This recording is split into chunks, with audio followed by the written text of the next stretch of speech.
You're never gonna guess what his boss said when he told him he was retiring. After years of working, after years of making money for the company, he tells him he's retiring. So let me tell you a backstory here. Earlier in the year, I told my boss I was gonna retire. He taught me in this might be last year actually, earlier, whatever. It was within the last 12 months. Earlier within the last 12 months, I told my boss I was done. I was going to retire. He taught me into staying longer. I got them through a critical time, and all was good in front of the people we were, doing grunt work for. But I didn't want to handle it anymore. I didn't like this situation. I didn't like the way the company was moving in what direction. I didn't like it. So I said, I'm out. My boss, the CEO of the company, quickly turned away when I gave him my notice. He did not say thank you for all you've done, for all the money you've made. All he said was, I hope you find what you're looking for. And he walked away.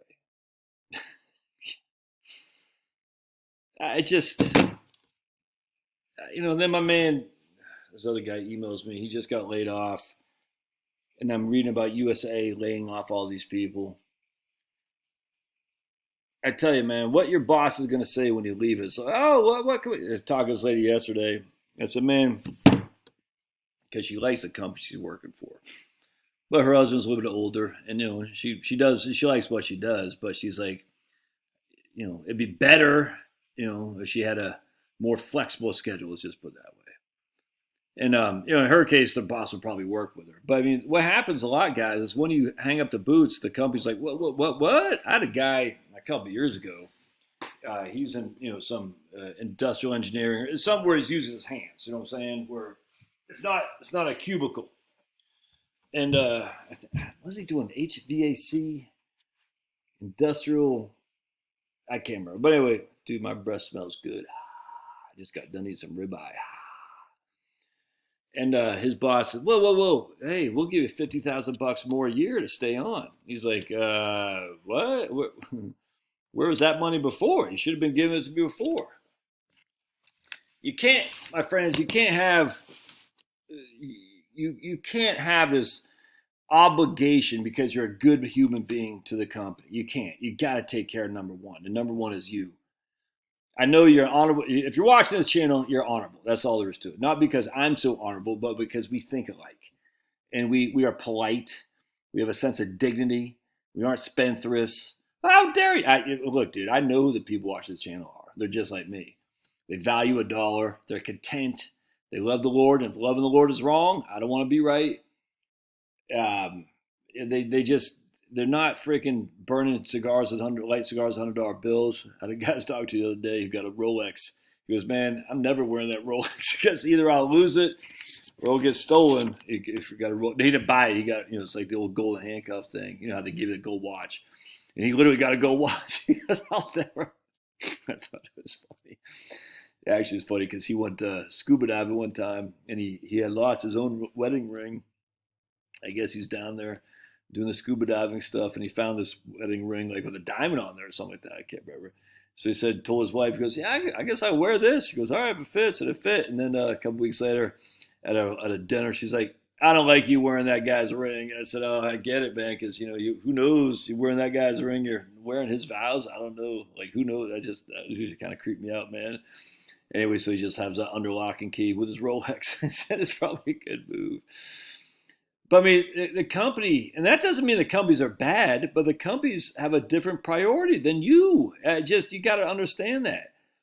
I'll never forget when I was at USA and they're laying the people off, or let's just put it this way. So now they're laying people off. When I was at USA, they went after a couple guys because they needed scapegoats. And I'll never forget that. I will never, I can forgive, but I'll never forget the disdain I had for those scumbags who did that to these poor guys. And I said, man, because that could have been me. I said, you guys are freaking ass clown. I'll never forget that.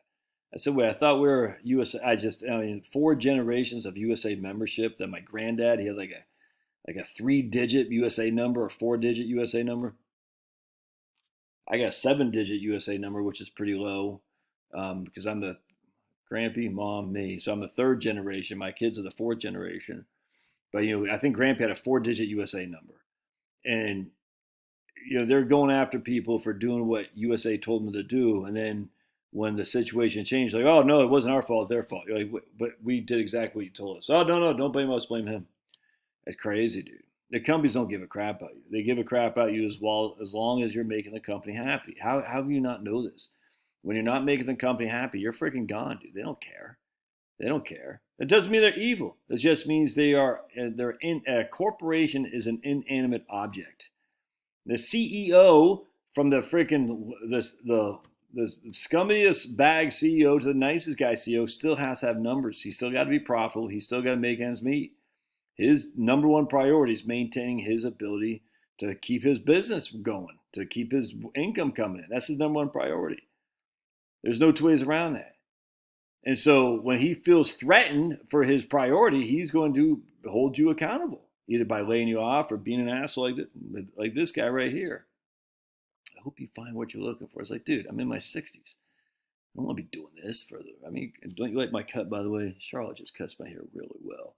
I think she might have been Korean in another life because she cuts my hair like those Korean ladies at the PX did or the commissary, whatever it was, who cut my hair just perfect, just off the tops, tight on the side. Looking good, ladies.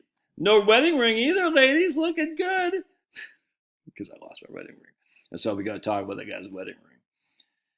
So if you're just, I'm going to stay here because USA really needs me. No, they don't.